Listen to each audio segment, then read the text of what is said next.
If you just raise your hand to ask a question, otherwise it was open for Faf du Plessis. Faf, I'm sick of hearing about the pitch. Are you sick of talking about it? We're talking about the pitch. I like the fact that there's some sort of preference that we can try and get an advantage. But yeah, I think the groundsman done a fantastic job with the heat. It's been very, very hot, and the wicket looks good. It looks like it's going to be a good cricket wicket, nothing extreme. Obviously like to see, but just from an outside perspective, it looks like it's going to be exactly what we wanted. Is there a danger of kind of overthinking the whole pitch thing? Definitely.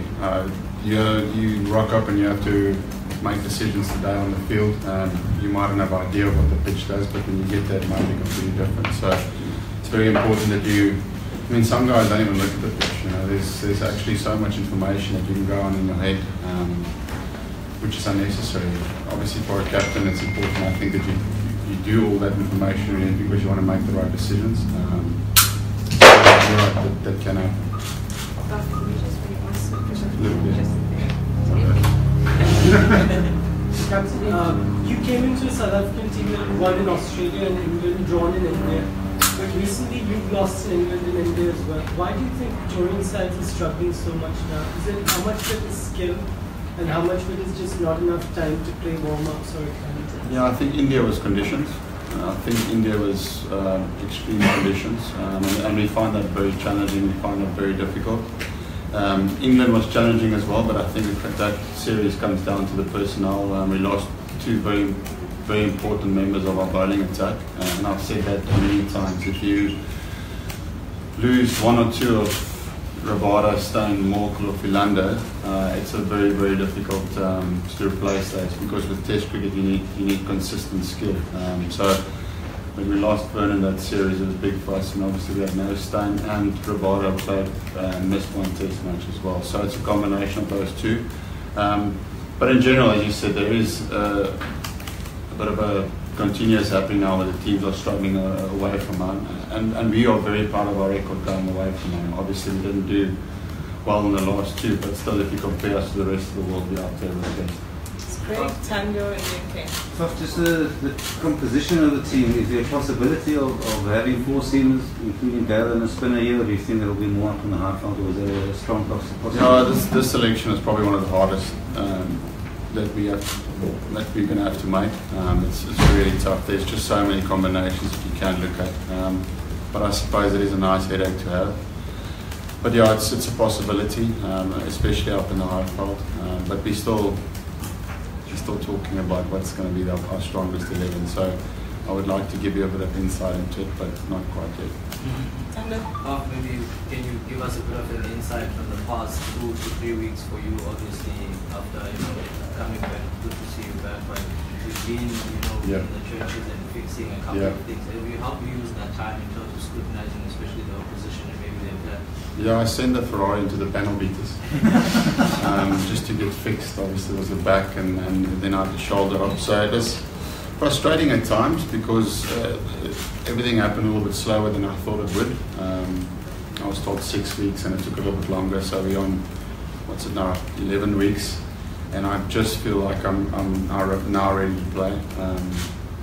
So that's been frustrating. Obviously, time at home is something that is nice. The good thing for me is that I didn't miss a lot of cricket for South Africa. Obviously, I missed the Ram Slam, but at the end of the day, playing for the Proteas is the most important thing. So I suppose if I wanted to get an injury, it was the right time just to get everything back in order. But extremely hungry to play again. Would have liked to play against Zimbabwe to get some batting in, but the batting feels really good. Hopefully I could just take off from last season. And the lower order's just been putting quite a lot of time in terms of batting now. Is that where maybe you think the space will be probably decided in terms of number 5, 6, 7, 8? Yeah, that's a good question. I mean, I think always when you're playing strong teams in big series, as your 7 to 11 has got a lot of importance and value in the amount of runs that they can score. I think as using a reference now in England and Australia, the England tail is not scoring a lot of runs. So you're not getting that 50 to 80 extra runs, which keeps the opposition a little bit longer in the field, and 50 to 80 runs, especially in South African conditions, will add a lot of pressure on the opposition. Okay, and then Flores. Faf, you said it looks like you're getting exactly what you wanted from the pitch. Is it bounce that you want, or what's more important, bounce or a bit of movement off? Yeah, perfect ball would be a quick wicket that nips around a bit. I don't know if you'll get that, but it looks like it's going to do that, and obviously trying to eliminate spin as much as possible.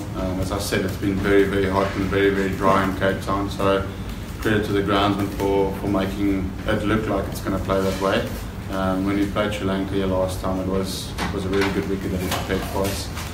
But yeah, you don't want excessive movement, seam movement, because that brings both bowling attacks into the game.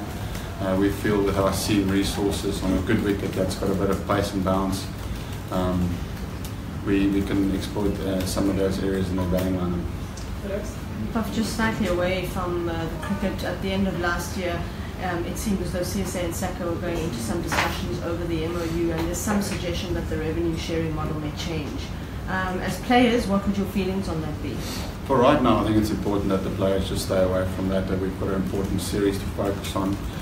So I'll be making sure that that's the main thing. Even if there was any outside noise at any stage, it's important for me that we as a team just focus on the cricket now. When it gets to that stuff in the future, then we'll deal with it then. AB de Villiers just returned to Test cricket, and Nielsen hasn't played in a long while. For this group of players, both of them, Asham, Fern, Lamba, and Monaco, is this summer against India, Australia, your last hurrah for this group of players before the next generation takes over South Africa? Do you think that? Next generation of South African cricketers coming. Hopefully it's not my last. For the bunch, I suppose, not yeah, just. but I don't know when the next Test series against India is, but I assume that it's quite a while away. I think it's probably only 3 years away. So if you look at it from that perspective, it's probably the last time that we will, all of us, play against India, and no better way of doing it than playing a series in South Africa. I mean, we were disappointed the last time we went there, and we've got a score to settle, so we're very excited for the series. Otis was speaking the other day that one-day rankings doesn't really count, and Test rankings, that's what matters. So it's 1 against 2. Would you call this a World Heavyweight Championship? It's good that we can have some importance to this series. I mean, big series is why you play. We don't have Ashes, so it's good to see that the Indian cricket team versus South African cricket team can start becoming real big series now, and that's, as I said, that's why we want to play the game. But it's 22 players of probably the best, and there's some really, really high class players, so it's going to bash it out over the next 4 weeks, so it's very, very exciting. Faf, you spoke about your proud away record for the last couple of years, but South Africa has struggled against the big three at home in the last 2 decades. South Africa hasn't beaten Australia since 1970, England since 2000, I think. Is that something that you're looking at this summer against India and Australia, sort of putting that to rights? I think very importantly, once again, it goes back to injuries. That plays a massive role. Once again, when we lost to England, we had 3 new bowlers making debuts throughout the series.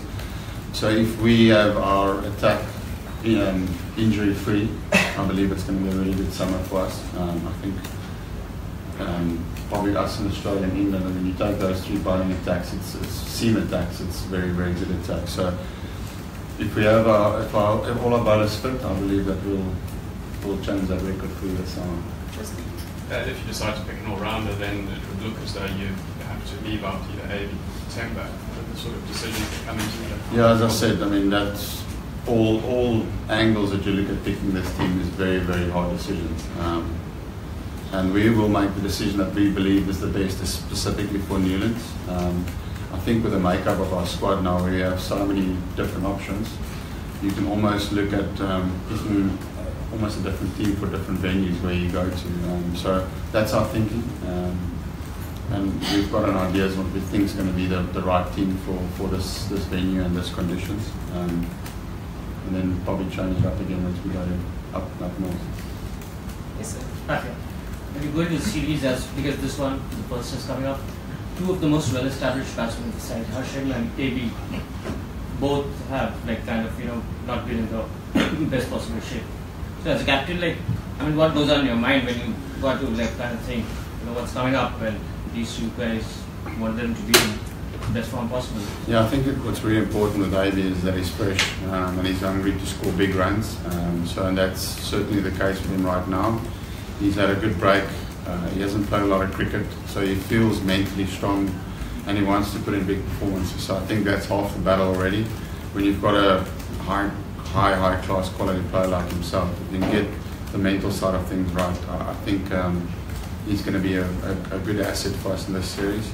And the same thing with Ashim. I mean, Ashim has scored some good runs later in previous series for us. I mean, I know, no disrespect to Bangladesh series, I know their body attack is not as strong as the Indian one, but you can only score runs against the team that you play, and Ashim was superb through that series. I think they only got him out like 2 or 3 times the whole series. So if you take that, he's in really good form. And with Babuma in like kind of in the scheme of things, like Babuma and AB, like kind of was it? Babuma, AB, Morris, Andile, Stein, Morkel, the list goes on. So it's tough decisions, and as I said, as a captain, it's probably the hardest team selection that I've been involved in. But it's a good headache. It's certainly much better than having 3 seamers injured. Can I get the last one? Ken at the back, surrounding. Faf, you intimated that you're closer to the end of your career than the beginning. But does it almost feel like the start of a new era though? I mean, last year was a very unsettled year for the team. It seems a lot more settled now, and obviously with a new coach and you being captain in all formats. Yeah, definitely. I think the next 3, certainly, I mean, 2-3 years is going to be very exciting for South African cricket. We are maturing but a lot more, both ODI teams and Test team especially. If you look on paper, the names that we've got available this series to us, it's a very, very strong team on paper. So yeah, I'd like to look at it that way as well, that for the next 3 years we can push really hard to not even just get to #1 again, but to stay there for quite a bit. Yes, sir. Jill Stein is making a comeback to national cricket. But as you said, there are some hard calls to be made about the selection. Is he a certainty for this first match? He has a wonderful record for India. Yeah. What are you looking at it? I'm looking at it, yes. I don't know about his record, but that's good to know that maybe that will change the selection. It's tough calls. I mean, Dale's #1 for me is the best bowler in the world. He hasn't played for a while, yes. He hasn't got the overs under his legs that he would have possibly wanted. But facing Dale and Nate's, the skill feels like it hasn't gone anywhere. It feels like he's bowling with the same pace. Feels like he's got the same swing. So skill-wise, it felt like he's gone nowhere. It feels like he's just jumped back on that bicycle and riding it again. Obviously, both captains would like to make a statement at the start of the series. So, how do you enjoy the rivalry with Virat? Obviously, it's his first series as captain in South Africa, so both captains would like to make a statement right at the start. So, talk us about the rivalry of both the captains. Yeah, I don't see rivalry. I see South Africa against India. We don't look at just Virat. We look at playing against India, and we prepare ourselves as we're playing any other team. India doesn't get more time than any of the other batters. They've got a lot of quality batsmen in their team. So for me, it's about how we prepare ourselves best to take on India. Sir, last one, please. Just following on from that, when Virat came in last time, he had a pretty good series. And then from then to now, he's grown in stature a lot. So, what are your thoughts on how he has grown and any specific plans for him? No, he's a very good player. I mean, his stats don't lie. I'm not going to tell you the plans. But we're hoping that we can put some pressure on him. And we know that if he's a big player for them and if we can keep him quiet this series, then we have a much better chance of dominating this series. And he's obviously a good player. Thank you very much. Thanks, guys.